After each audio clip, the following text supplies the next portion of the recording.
that literally loads a kernel image in your web browser and runs it pretty quickly. There's a Game Boy emulator.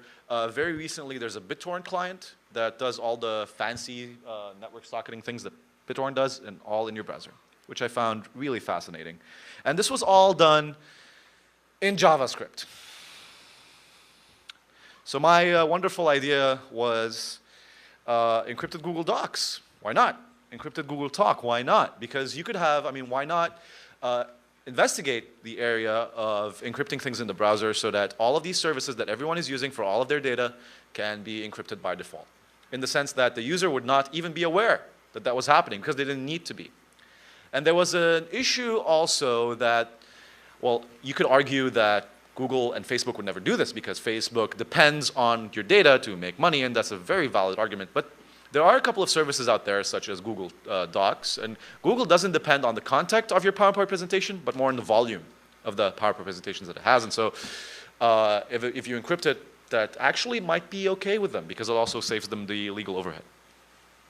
And so it's possible to, for me, it appeared at the time that it was possible to have client-side encryption for those easy, accessible services. And you know, why not? Let's do it. What a great idea, right? I was so excited. I tend to get excited. So that was more than a year ago. And at the time, we had some rudimentary client-side crypto for browsers in JavaScript.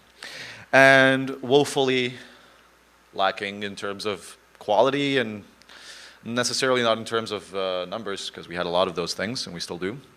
That was a year ago, more than a year ago, a year or 2 months ago. And to top it off, this was a new and experimental field. There, you know, client-side browser crypto wasn't exactly something that everyone was worrying about. People were more busy worrying about HTTPS, which is end-to-end encryption that does not actually encrypt the information that you're storing on the server. It only encrypts it as it arrives to the server as it goes through the web or through the internet. And so everyone hated this field because the problems in it were too numerous, and I'll be discussing these problems today. But what the heck? I like cats. Cats are great. And so I created a project called CryptoCat to combine my love for cryptography and cats. It was a pure vision of childhood innocence. And I had starry looks in my eyes as I stared upon the horizon and thought that one day my project would be something great that everyone would love. So CryptoCat was my experiment. It was to create an accessible, you know, OTR, right? Raise your hand if you've used OTR. Okay. Keep your hand raised if you're a journalist who's used OTR. Whoa, 2 hands? Okay. So the point here is that, you know, we're all hackers. It's great. We all like to use OTR. We're all very smart with our crypto and our audited spec. And so those are obviously, I mean, very important things, extremely important things. But I come from, so let me tell you a story, a miserable story about how when I tried to go to the Middle East and tell people how to use OTR. And I did, and it worked fine. They all knew how to use OTR. And they did not. Not because I suck as a teacher, but because OTR is not accessible. It's not a pleasure to use. You have to download Pigeon, install OTR as a plugin, configure it, verify fingerprints, make sure that the other party, and that's the biggest thing, make sure that the other party does the exact same thing. And in many cases, the other party isn't someone you've given an OTR workshop to. So that's not exactly conducive to a revolution where everyone can communicate openly, because communicating is basically like passing the US border when it comes to being able to do it with someone else. So the point was that to make it accessible. In the browser, you just open, you can send a link to someone, you have a chat room, it's encrypted with an OTR-like protocol, and it works, and it's secure, and it's client-side encryption, and it works exactly like Pigeon OTR. And also, and this is very important, realizing early on that this was an experimental field, I thought that my project would be a test bed to test solutions and see what works and produce solutions that work for other projects too, and for the field in general. But there were so many problems. Not only did browser cryptography totally suck at the time, but this was your reaction to what I did for the past year. So thanks a lot for that. Was it justified? Yes. Multi-party encrypted messaging in the browser with these primitives, I must be crazy, and I might be. I totally was at the time. It wasn't a feasible idea. It was an experiment. It was the product of an idealism of what computers could be, which I believe is extremely important, but definitely not what computers were at the time. The problems, finally, code delivery. Delivering the code from the website, from the web app to your browser. Is it safe to do that? Is the code going to get modified on the way? Is it going to get modified before it's sent? These are interesting. What if I, I will modify everyone's JavaScript code and, send that to, it's totally possible that I would do that from a security perspective, and it's reasonable to have safeguards against me doing that, because the difference, and I'll get to that in a bit. And also random number generation, so JavaScript relies on the current time to generate random numbers. Cool story, bro. Cryptographic primitives, I'll speak about that. Browser sandboxing means basically that every tab in the browser has to be a different CPU thread, basically like how operating systems work. And if it's not, then a simple XSS in one tab can result in a complete crypto compromise in the other, which is terrible. And there were no standards in the sense that there wasn't exactly a great library. If you discount the work at the time, now there's more than one good library, but at the time the only one was the Stanford crypto library, which was by Emily Stark, I believe. It was pretty good. So let's go into depth into these problems. Code delivery. Does anyone remember Hushmail? Yeah, so this is a great example actually, because Hushmail offered encrypted email, and it worked in the browser, and it was supposedly private, all encrypted as it's stored and also as it's sent to other Hushmail accounts. And what they did was an early form of client-side crypto that used a Java applet, which was really horrendous from an efficiency point of view. But anyway, and they apparently did as they claimed until they got approached by the federal agencies and they wiretapped everyone, just like that. And this is a terrible example to give. Well, it's a good example to give about the terribleness of the problems with code delivery. So when you download Tor, you download it, you install it once, and you're done.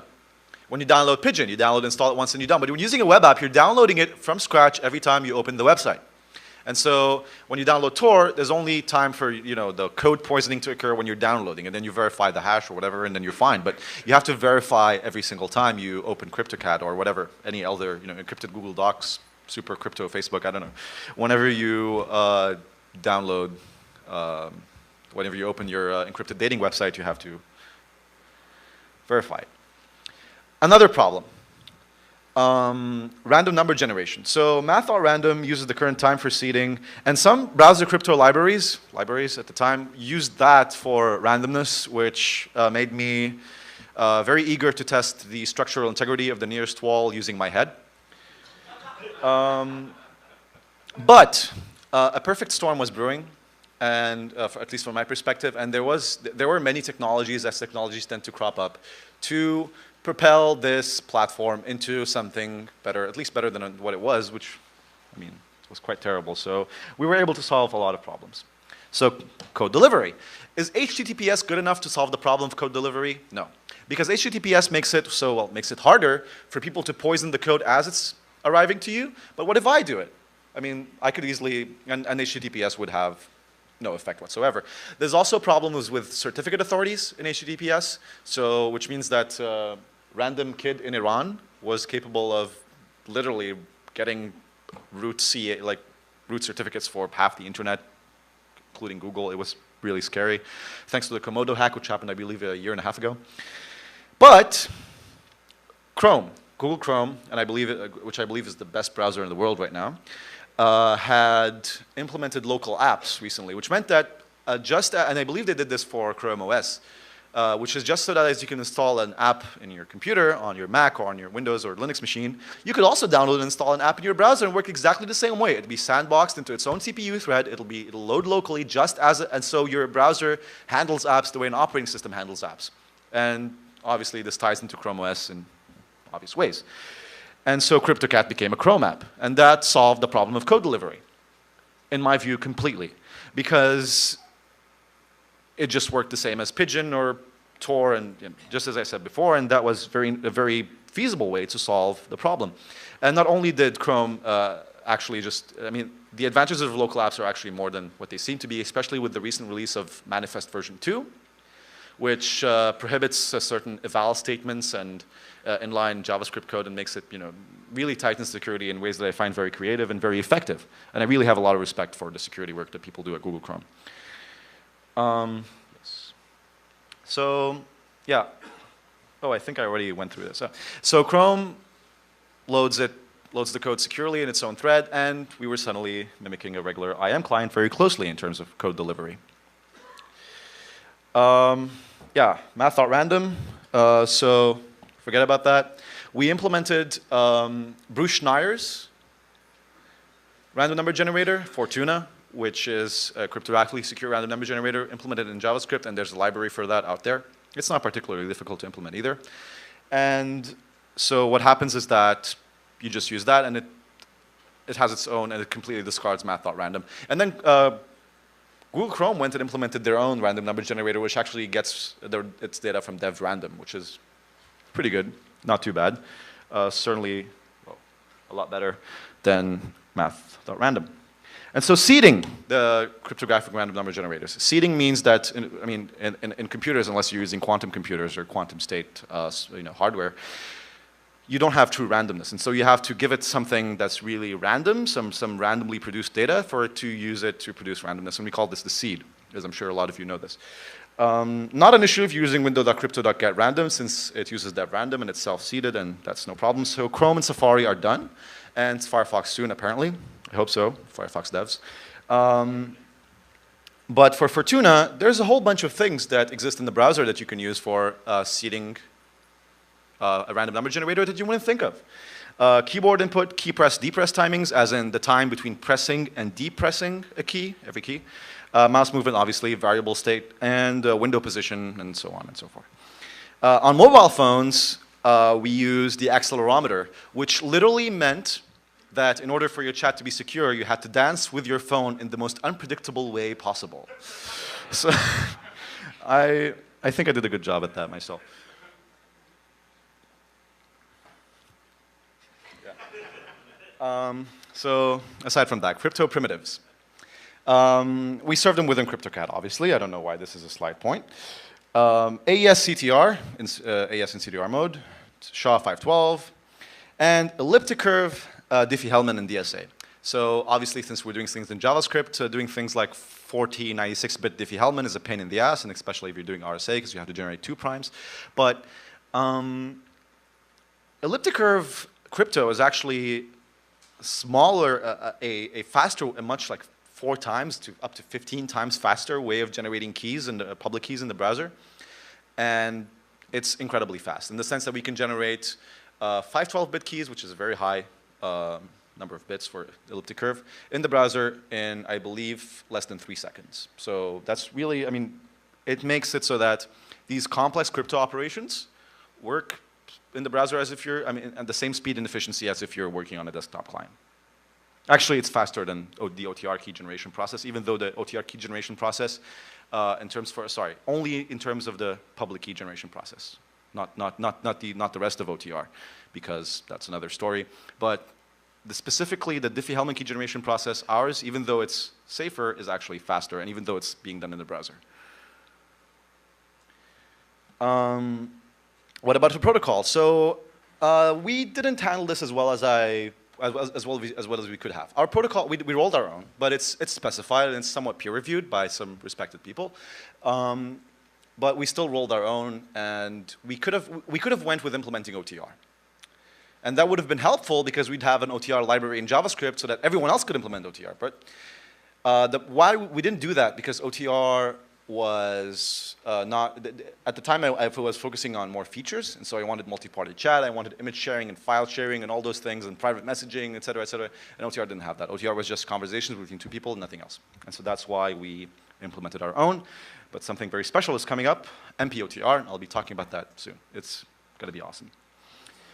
So browser sandboxing remains a serious issue, but it's just as serious it's just as serious an issue as anything that any Windows ODay that gets you access to any running process, or any Mac ODay. At this level, it becomes it's never gonna not become a serious issue. And there's evidence in Google, so whenever Google offers a bajillion dollars to whoever can break Google Chrome gets broken in 2 minutes. Is it because Google Chrome can be broken in 2 minutes? No. It's because someone shows up and demonstrates how it's broken in 2 minutes after having spent months on how to break it. And that time when that happened, in Google Chrome's defense, and I only recently learned this when I was yesterday actually here, the time when that happened was the only time, and apparently it involved chaining together 7 O days, which is something that I have never heard before in my life. I didn't know someone could bug chain 7 O days. So what have we accomplished? We have accomplished multi-party encrypted chat in the browser and on your phones, a homogeneous code base that's easily deployable across servers, browsers, and phones. The same code base, which speaks volumes in terms of accessibility. Because as I said earlier, accessibility and making sure people in danger actually use your software instead of glancing at it and thinking it's too hard or too inaccessible or the other person won't know how to use it, as happens a lot with PGP, for example, is an important facet of security. Encrypted file sharing. You can share files with each other, you know, very Facebook style, sort of. And yeah, we've made accessing it a lot easier. So, still an experiment. Very much an experiment. But with interesting and worthwhile outcomes. And you can check out the website at project.crypto.cat. It's fully functional, by the way. I'm not talking about like a half-baked like software. It actually works and everything is there, and there's a spec and development, and you know, it's an actual project, even though it's an experiment. But this is not about CryptoCat. This talk is about a lot more. It's about the future of browser cryptography as a legitimate platform, which is something that all of us should be focused about. And all of us should care about, because I believe it's very important. And it's very important, it's not there yet, but when we make it there, the potential is immense. And these are problems that we can solve. And I completely disagree, absolutely, with the notion that that browser crypto is not a problem that is solvable. That's bullshit. I mean, really, better hackers have solved bigger problems before. Just to put it simply, there's no more romantic reason than that. And so, I want you to imagine a standardized web crypto API that's internalized across every single browser. And I mean across every mobile browser, every desktop browser, everything from Opera to Safari to Firefox to Chrome to not Internet Explorer, because Internet Explorer is not a browser. And it's specified by the W3C, which is the same organization, of course, that specifies everything from HTML to RSS to CSS. And that actually exists. Well, it's going to exist fully soon, but we're working on it. It's called the Web Cryptography Working Group. And it's something that the W3C has initiated. It's been like 6 months now. And the spec is going to be released, I think, in a year and a half. And CryptoCat is part of that project. And this is what we're working on. This is what we want to do. We want to have an API to transparently make it possible to encrypt everything done in the browser, anything sent to a web app, for any web app to instantly be able to provide a crypto API that's so transparent that the user doesn't even have to know it's there. You just use Google Docs and you do whatever you want and you don't even know. Google doesn't even have to tell you that there's a crypto API going on, but it's there.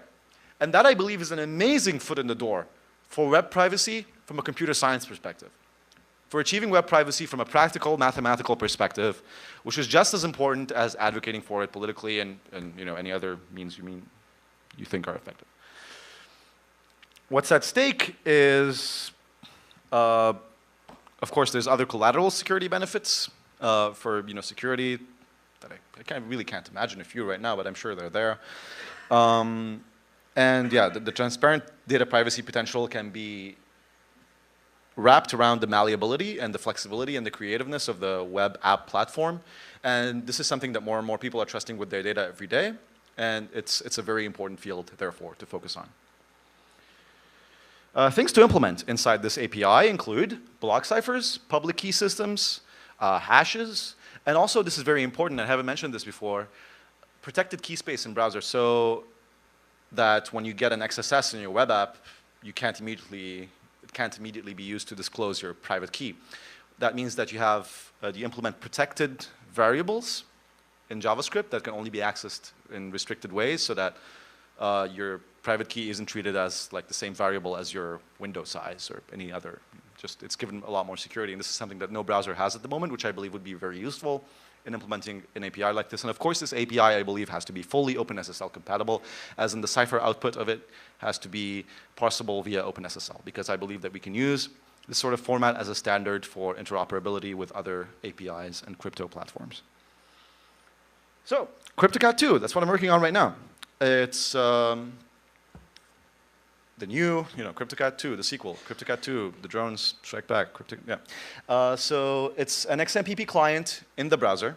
So instead of using our own chat, whatever, IRC sort of thing, it's an actual Jabber client. And it works exactly like a Jabber client, but it works in the browser. Instead of using our own spec, we're implementing OTR and MPOTR.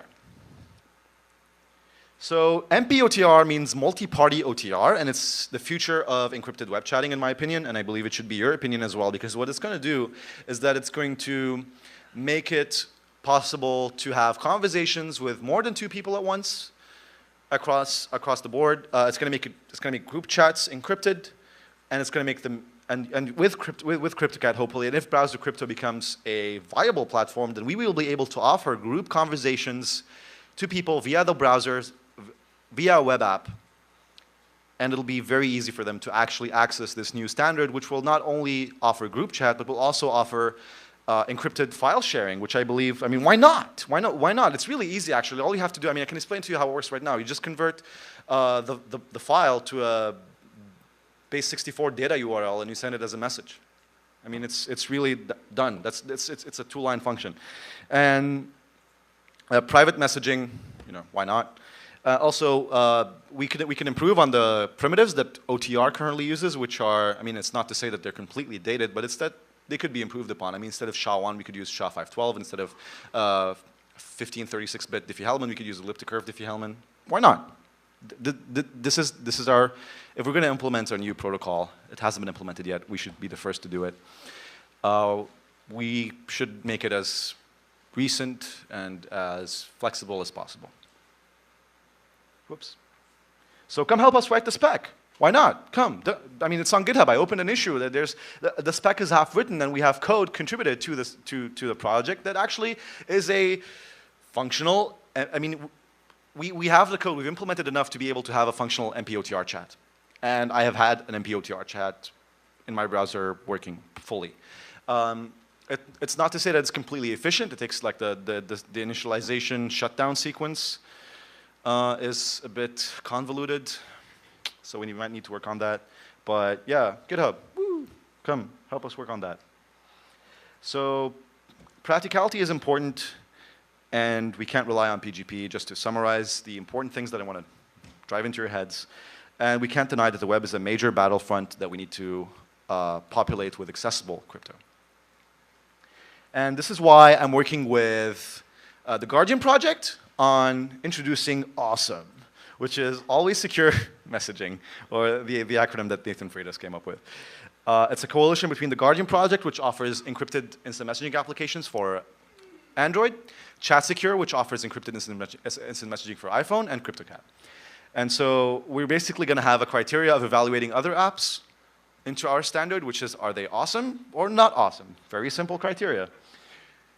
Our principles are privacy by design, practicality and usefulness, open protocols, and a collaborative community. It's all very simple, very diplomatic stuff. And we also want to have end-to-end encryption, very obvious first step. The ability to control logging so that you're not logging all your conversations by mistake, which has got a lot of high-profile cases in trouble apparently. And also you want to have guaranteed eventual message delivery so that if you're going through a tunnel and you're sending a message and it doesn't get there, it gets there when you're out of the tunnel, when you're sort of queuing messages properly. And group messaging and other things. So that's all I've wanted to.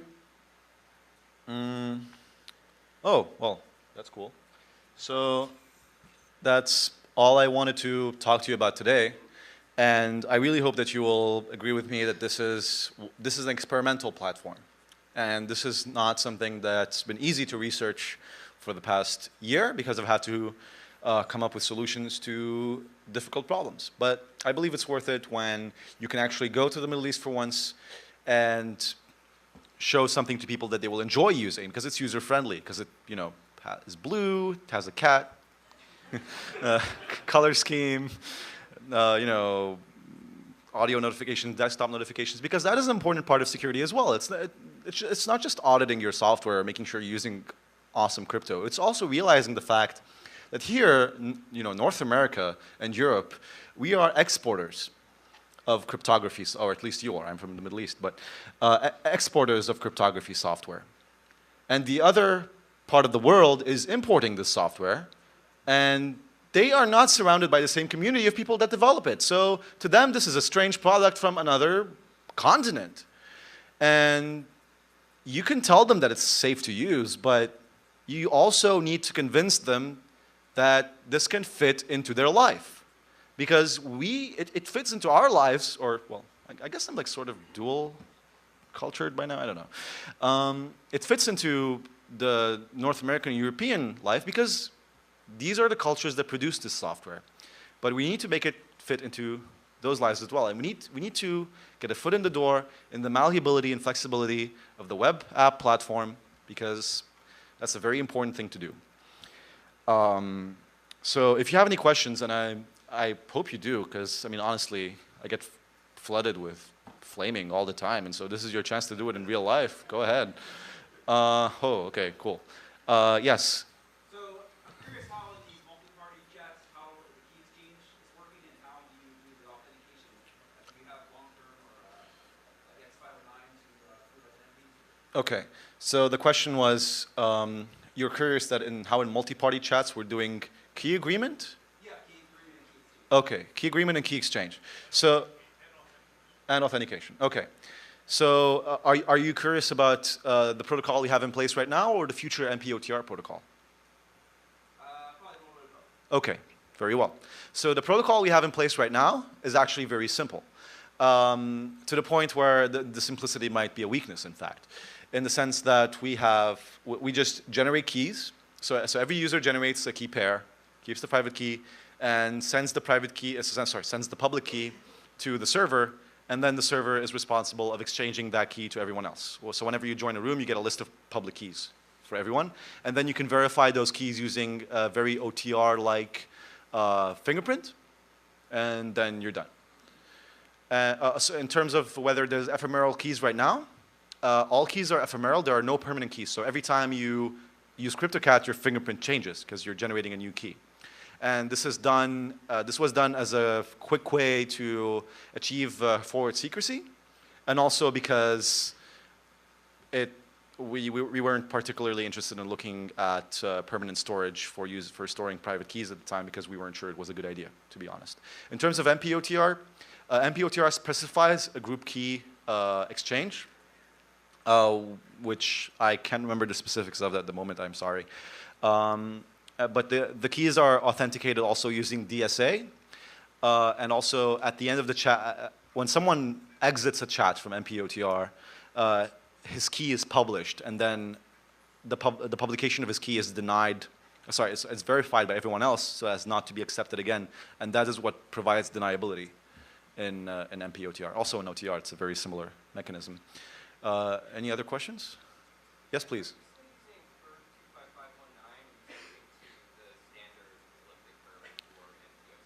Are we using curve 25519? Yes, we are. Yes, it's curve 25519 is a elliptic curve sort of set of parameters defined by Daniel Burstein, which is an incredible cryptographer, one of the best, I think. And we're using it because it has a good track record, it's pretty fast, and I mean, yeah, that's pretty much it. So. Oh, sure. Okay, that's it. I'd love to, actually. That's a good thing to talk about. So when I started, it was only Stanford, the Stanford crypto library, which was not too bad.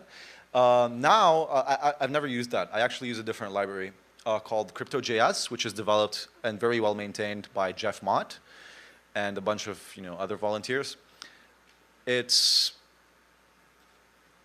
offers SHA-512, it offers legacy hashes, and it offers AES in a multiplicity of modes. And also recently, it will offer RSA, because someone recently contributed some RSA code. And those libraries have increased in seriousness over time, in the sense that they're if you try to submit something to them, there is an active mailing list of people who will go and verify that your implementation, they'll ask you first if you verify that your implementation matches the test vectors, and then they will go verify it themselves, and they will also look at it and test for other side channel attacks. And so using that, you can realize that there's a trend, a rising trend in adopting those libraries a lot more seriously. And from a personal perspective, I believe that Crypto.js recently came out with version 3, and version 3 is a particularly malleable, cross-compatible library that really seriously deserves taking a look at, because it's really very promising. There's also, the other libraries aren't worth mentioning compared to, yeah. Earlier you said you didn't like layering Java in on the client side, which is exactly what I did about 3 years ago. Can you explain why that was a bad idea then and now? Okay, so it's a bad idea because, well, it's a bad idea first. The first thought that came to my mind, the reason I scoffed at it is because simply it's inefficient, in the sense that Java is bulky and it doesn't work without installing a large, you have to install Java basically, which is similar to installing Flash. And Java historically has had a lot of security problems exactly like Flash. And in fact, remember the browser sandboxing that was broken that I mentioned in Chrome that used 7 O-days? That wouldn't have been possible without Flash being included in Chrome, because most of those O-days depended on Flash. And so Java, the Java virtual machine, has a very similar sort of set of security flaws that is regularly exploited and isn't fixed on time, if ever. And it's also really slow, and it's also closed source. So you can't examine the source code unless you're good at Java disassembly. You can't examine the source code of a Java binary easily, whereas other, JavaScript, while not perfect, at least has the capacity of being easily forked into like a GitHub repository, and you can also examine the code more easily than just, you can like curl it and check it out. Yeah. Do you have any plans to add protections against active attackers? Like in the middle? Well, if you're downloading the local app for Chrome and soon for Firefox, then I believe that you would be protected from man in the middle in terms of being served the code. But once you're starting the chat, if you're just using the how many key exchange? Mm-hmm. So that's why we encourage users to verify fingerprints in a way that's very similar to how OTR works. We have a very similar, it's really just a SHA-1 or SHA-256, SHA-256 of the fingerprint, and that's the of the public key, and that's the fingerprint, and just verify it same way. Also, there are a little more esoteric attacks against AES and CTR mode if you're not using authenticated encryption. Okay. All right. We're currently not using, AES and CTR mode will be deployed in MPOTR. And so if you would like to contribute against those attacks or discuss them more in detail, I would love that. But right now, the current CryptoCat spec actually uses it in CBC mode. All right. Please, gentlemen in the back. With regard to earlier from the Hushville and then being leaned on by the best to the back to it, you mentioned that the Chrome store is how you would choose to deliver your app if the voice man in the middle tab. Do you believe that people are more resistant to this type of leaning by Google? That's a very good point. There is of course, the risk, theoretically, that Google does host the local app, and so that's not necessarily the best way to host it. But that's why we also offer on GitHub instructions for how to download and install your own Chrome app, and it's very easy. It's just you download the GitHub zip file, and there's a directory that you right-click on and click Create Zip File, and then you load the zip file in Chrome, and that's how it works. So that's one way to do it. Yes. How do you securely invite somebody You just send them. You can either send them a link so every chat has a link to it, or you could send them the name of the chat. But yeah, obviously when you do that, if you do it over an open channel, then someone else could intercept the chat address and join the chat instead of the other person. But that's what you use fingerprints for. There's also, you can also choose to limit the people who can send you messages and things like that. So, but in CryptoCat 2, this will be incredibly immaterial because we're just going to use XMPP. So there's just XMPP clients, like XMPP accounts, just like Google Talk or jabber.ccc.de or whatever. Yes?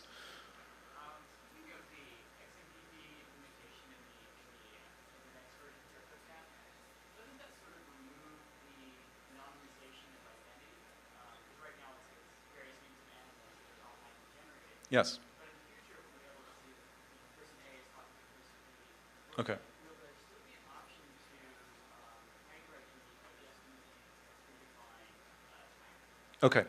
So this is something that I've been thinking about, actually. The question was that, so in the current version of CryptoCat, there's randomly generated the nickname that you get is basically like bunny or puppy, generated nicknames, kitty, pony. And so in the new version of CryptoCat, there's going to be XMPP usernames. And so will that make it so that you're more identifiable? And so the reason I have decided to sort of address this problem is by making it so that when you log into CryptoCat 2, let me show you.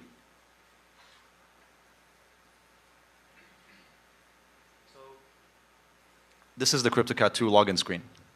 And the difference between logging in and creating a new account is checking this box. So that makes it so that you can create a new account every time if you want.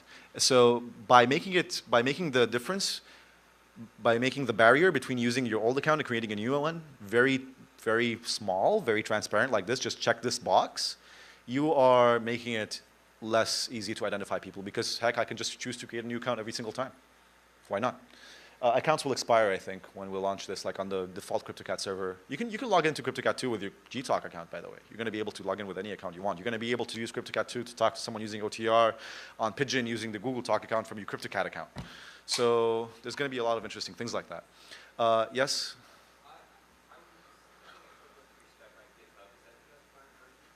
Which, the MPOTR or MPOTR or the, okay. Yes, I mean, okay, so the MPOTR, yeah, it is the current version, the text version, but honestly, also look at the code because I think I've done some improvements in the code that I haven't mirrored in the text spec yet. No, we should discuss that.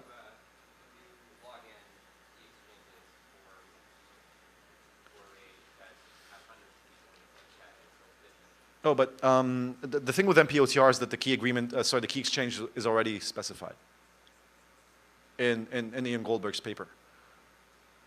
Right. Yeah, I'll try to find it later. Well, no, but please, I would love to discuss that. No problem. Okay, so the idea is you have pairs of people, they key exchange, and then one of the people in the pair does a key exchange with that secret. It's public, everybody can see public key generated from shared secret they negotiated. You have with Greeks, you have say you've got 8 people, you have 4 shared secrets, then 2 shared secrets, then 1 shared secret, and everybody has that same 1 shared secret, and it handles joint RSA too. Okay, well, no, that sounds interesting. I would love to discuss it with you after. Yeah, I'll have to find a paper, I'll email it to you. Well, you can just meet me outside, man. Like, okay. Anyone else? Oh, please go ahead.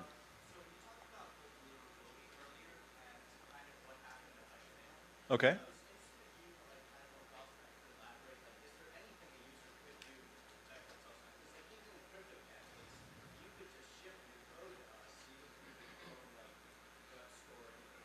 Mm-hmm.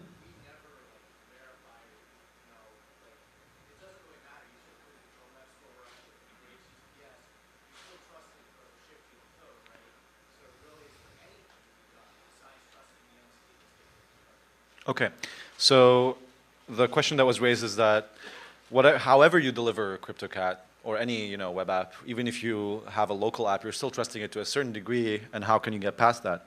So this is also a problem in every single other application ever made. Every single package you download on Linux, when you download Tor, when you download Pigeon, when you download a Linux distribution, when you download an operating system even, you are encouraged to verify them using hashes. And that's because there really is no better solution. You can download it, there's a hash. Sometimes the hash is stored on the same server as the server you've downloaded the file from, which is hilarious. And so, yeah, to a certain degree, you are going to have to, I mean, if you don't want to trust the hash even, then you can go through the source code. But other than going through the source code, ultimately there's nothing you can do. So, please. There is one thing as a comment rather than a question. Yeah. There is one thing that is done in Nadim and other operating systems that instead of just shipping checksums that are on the same server as the software, the checksums are actually PGP signed by the project, and that key can be signed by members of the project, which have their key signed by other people, and there's a web of trust that you can verify those signatures with. And these days, any Debian package you install is actually cryptographically verified using not only the hashes but also PGP signatures that are in the actual CD you get when you get a physical CD. So there's a trust back. Okay. That is established, and I think it's better than just downloading new software from the web. So if I would have a suggestion for CryptoCat, maybe it would be it to have a way to verify the signatures using the PGP web address, for example, or like a side channel. Okay, so there is a suggestion to using PGP to either more simplistically just sign the sign the hashes or the fingerprints, or establish a PGP web of trust, which is really interesting. I think we should talk about that. I think there was someone else. Yes, yes. I have one suggestion. EA does this with their multi-user multiplayer games. What they do is actually, when you try logging into the EA server to start a new multiplayer game, the software itself uses some sort of basically hash, and it sends the hash value to the server.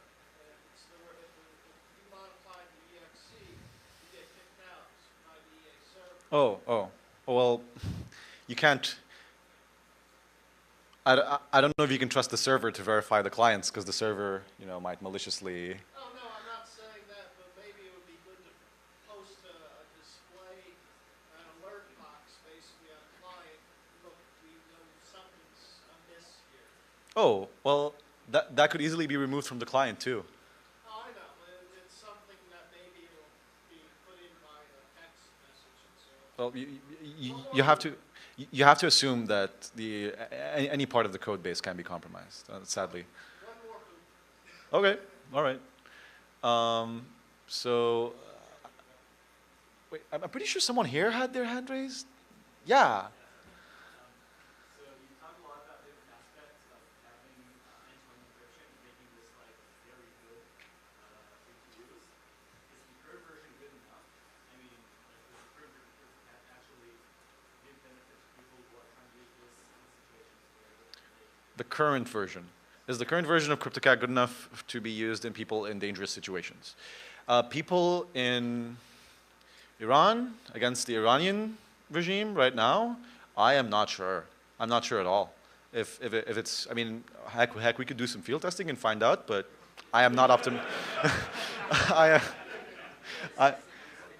I am not optimistic. But listen, the thing is, like, I have to be responsible. When you launch Tor, every single time it tells you Tor is an experiment, do not rely on it for strong anonymity. This displays this warning every single time you launch it. And this is not to say that I'm even close to being like Tor. I'm still far away from the same level of quality as that project. But I am more concerned with establishing the best precedent I can and helping further the legitimacy of this platform right now.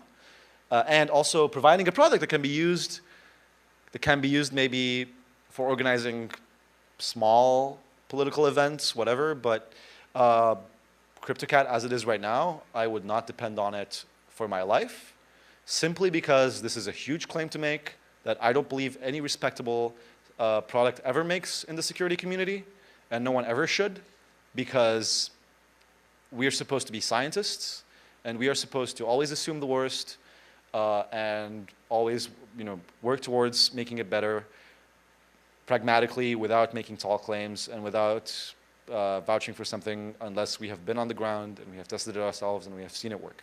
So I am much more interested in working on an engineering perspective, on making it as best as I can, and whatever it's used for, I hope it's used for great things. But for now, I advise everyone to just focus on research first. Yes, please.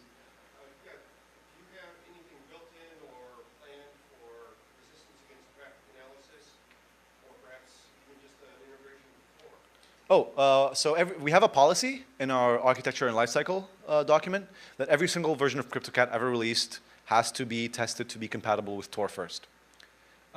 Because I personally am a big supporter of the Tor project, and I believe we can definitely benefit from an anonymity and a circumvention platform like Tor. In terms of graph analysis, use Tor. I mean, really, so when we have, I'm already trying to convince the Tor project to include a CryptoCat in the Tor browser bundle, and so I'm not gonna vouch for that now, but one day, especially with CryptoCat 2, when we have OTR and MPOTR implemented in an XMPP version, and when we've done more testing, then it would be a really good idea to have CryptoCat 2 integrated into the Tor browser bundle, because it's like a one-click chatting solution for a lot of people that works over Tor, that's in the browser, et cetera, et cetera. And I think that Firefox should implement better sandboxing first before we do that. But yeah, I'm working on an instant messaging platform. For the other things, I think it's better to rely on the experts over at Tor, because it saves me a lot of work, and they're doing incredible work over there, so why not benefit from it? I believe you, sir? Yes. I was wondering what the current status of the W3C crypto working group is, and how close you guys are to actually getting steady implemented. It's going slowly because it's a volunteer thing, and there's a lot of people in it. So the W3C crypto API spec, there's a lot of people who are, everyone on it is from Google or Gemalto, or so a lot of crazy organizations, a lot of very busy people. So it's going slowly. I think the schedule is around 2014, but that's about it. There are productive discussions being done, but this is something that takes a lot of time, especially to come to a consensus in terms of solving a lot of problems. And some people think it's better to do this in the API, some people think it's better to do that. And this is an API that's going to be standardized across every single browser ever, hopefully. So we have to make sure we get it right from the first time, or at least as close to the first time as possible.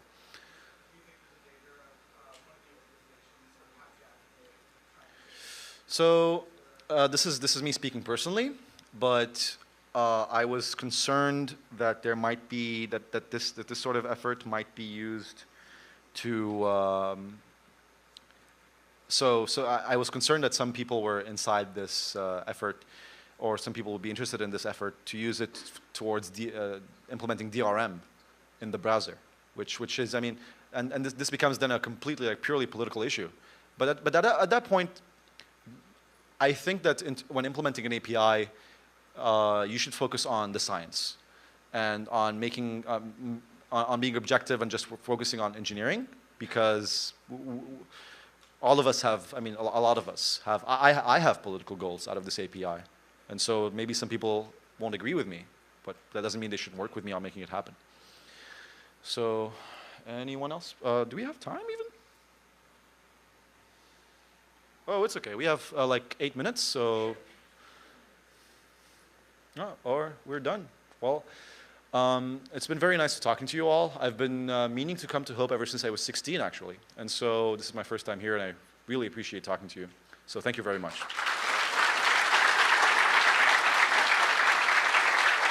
That's not exactly conducive to a revolution where everyone can communicate openly, because communicating is basically like passing the US border when it comes to being able to do it with someone else. So the point was that to make it accessible. In the browser, you just open, you can send a link to someone, you have a chat room, it's encrypted with an OTR-like protocol, And it works, and it's secure, and it's client-side encryption, and works exactly like Pigeon OTR. And also, and this is very important, realizing early on that this was an experimental field, I thought that my project would be a test bed to test solutions and see what works and produce solutions that work for other projects too, and for the field in general. But there were so many problems. Not only did browser cryptography totally suck at the time, but this was your reaction to what I did for the past year. So thanks a lot for that.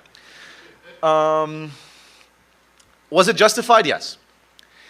Multi-party encrypted messaging in the browser with these primitives, I must be crazy, and I might be. I totally was at the time. It wasn't a feasible idea, it was an experiment. It was the product of an idealism of what computers could be, which I believe is extremely important, but definitely not what computers were at the time. The problems, finally, code delivery. Delivering the code from the website, from the web app to your browser. Is it safe to do that? Is the code going to get modified on the way? Is it going to get modified before it's sent? These are interesting. What if I, I will modify everyone's JavaScript code and, send that to, it's totally possible that I would do that from a security perspective, and it's reasonable to have safeguards against me doing that, because the difference, and I'll get to that in a bit. And also random number generation, so JavaScript relies on the current time to generate random numbers. Cool story, bro. Cryptographic primitives, I'll speak about that. Browser sandboxing means basically that every tab in the browser has to be a different CPU thread, basically like how operating systems work. And if it's not, then a simple XSS in one tab can result in a complete crypto compromise in the other, which is terrible. And there were no standards in the sense that there wasn't exactly a great library. If you discount the work at the time, now there's more than one good library, but at the time the only one was the Stanford crypto library, which was by Emily Stark, I believe. It was pretty good. So let's go into depth into these problems. Code. And I had starry looks in my eyes as I stared upon the horizon and thought that one day my project would be something great that everyone would love. So CryptoCat was my experiment. It was to create an accessible, OTR, right? Raise your hand if you've used OTR. Okay, keep your hand raised if you're a journalist who's used OTR. Whoa, 2 hands?